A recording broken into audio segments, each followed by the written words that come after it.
ថ្ងៃនេះខ្ញុំនឹងមកប្រាប់អ្នកទាំងអស់គ្នាពីរឿងដ៏អស្ចារ្យមួយពាក់ព័ន្ធជាមួយនឹងបាតុភូតចម្លែកនៃពន្លឺមួយ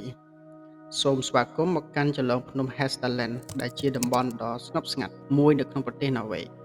ប៉ុន្តែនៅលើចន្លងភ្នំដ៏ស្រស់ស្អាតនេះមានអាថ៌កំបាំងពន្លឺចម្លែកដាក់លងបន្លាចអ្នកស្រុកនិងអ្នកវិទ្យាសាស្ត្រអស់ជាច្រើនឆ្នាំមកហើយ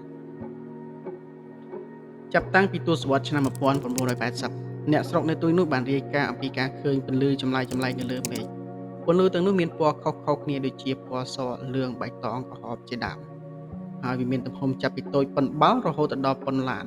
អ្វីដែលរឹតតែចម្លែកនោះគឺចលនារបស់ពួកវាពេលខ្លះនៅស្ងៀមនៅលើអាកាសស្រាប់តែហោះយ៉ាងលឿនផ្លាស់ប្ដូររូបរាងយ៉ាងឆាប់រហ័សបាតុភូតនេះទាក់ទាញចំណាប់អារម្មណ៍អ្នកវិទ្យាសាស្ត្រជាច្រើនដែលបានមកសិក្សានិងព្យាយាមស្វែងរកការពន្យល់ពួកគេបានដំឡើងម៉ាស៊ីនវាស់ស្ទង់ផ្សេងៗដើម្បីកត់ត្រាទិន្នន័យនៃពន្លឺទាំងនោះទ្រឹស្ដីមួយចំនួនបានលើកឡើងដើម្បីពន្យល់ពីបាតុភូតនេះអ្នកខ្លះជឿថាវាអាចបណ្ដាលមកពីចំហេះឧស្ម័នដែលផុសចេញពីដីដែលមានប្រតិកម្មគីមីបង្កើតបានជាពន្លឺអ្នកផ្សេងទៀតគិតថាវាអាចទាក់ទងទៅនឹងបាតុភូតអេឡិចត្រូស្តាទិកឬបន្ទុកអគ្គិសនីនៅក្នុងបរិយាកាសទោះជាយ៉ាងណាក៏ដោយទ្រឹស្ដីទាំងនេះមិនអាចពន្យល់គ្រប់គ្រាន់នៅលក្ខណៈពិសេសដ៏ចម្លែកនៃពន្លឺទាំងនោះទេពួកវាអាចផ្លាស់ប្ដូរពណ៌ភ្លាមផ្លាស់ប្ដូររូបរាងពីស្វាទៅត្រីកោណឬហោះក្នុងល្បឿនដ៏លឿនដែលហួសពីសមត្ថភាពនៃយន្តហោះធម្មតាដោយសារតែភាពចម្លែកនិងការដែលមិនអាចបញ្យល់បាននេះហើយមនុស្សជាច្រើនលើកឡើងអំពីទ្រឹស្ដីផ្សេងដែលរួមបញ្ចូលទាំងលទ្ធភាពនៃអវកាសពិភពផ្សេងដូចជា UFO ជាដើមរហូតមកដល់ពេលនេះអាថ៌កំបាំងនៃភ្លើងចម្លែកនៃចន្លងភ្នំ Hessdalen នៅតែបន្តអ្នកវិទ្យាសាស្ត្រនៅតែបន្តសិក្សានិងព្យាយាមស្វែងរកពីការពន្យល់ឲ្យពិតប្រាកដសម្រាប់បាតុភូតដ៏អស្ចារ្យនេះតើអ្វីទៅគឺជាប្រភពប្រកបនៃពន្លឺចម្លែកទាំងនេះតើវាជាបាតុភូតដែលយើងមិនទាន់យល់ឬជាអ្វីមួយដែលអស្ចារ្យជាងនេះទៅទៀត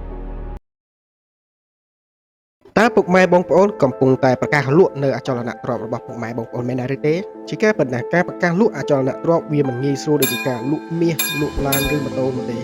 វាត្រូវការចំណាយពេលរាប់ខែរាប់ឆ្នាំឯណោះនៅទីនេះពួកយើងមានក្រុមការងារដើម្បីជួយពុកម៉ែបងប្អូនដើម្បីឲ្យលក់ដីឬផ្ទះរបស់ពុកម៉ែបងប្អូនឆាប់ដាច់នៅក្នុងសម័យនេះការលក់នឹងឆាប់ដាច់ប្រសិនបើបងប្អូនយកវាទៅលក់នៅក្នុង Facebook Instagram TikTok ឬក៏ YouTube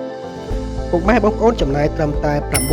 $999នោះពុកម៉ែបងប្អូននឹងទទួលបានអត្ថប្រយោជន៍ជាច្រើនមានដូចជា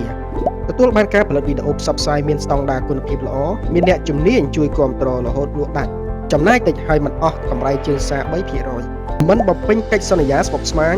មិនបារម្ភពីការបន្ថែមតម្លៃនៃទ្រព្យលក់រហ័សឆាប់ដាច់ហើយទទួលបានតម្លៃទីផ្សារព័ត៌មានអំពីការលក់ទូលំទូលាយនិងឆាប់ដឹងដល់អ្នកទិញច្រើនអ្នកពួកយើងមានផ្ដល់សេវាកម្មជូនទូទាំង25រាជធានីខេត្តនៅចាំអីទៀតឆាប់ទាក់ទងមកពួកយើងតាមរយៈលេខ096 990 4ឬអាចស្កេនតាមរយៈ QR code មួយនេះដើម្បីទាក់ទងមកពួកយើងដើម្បីទទួលបានការប្រឹក្សាដ៏ឥតគិតថ្លៃ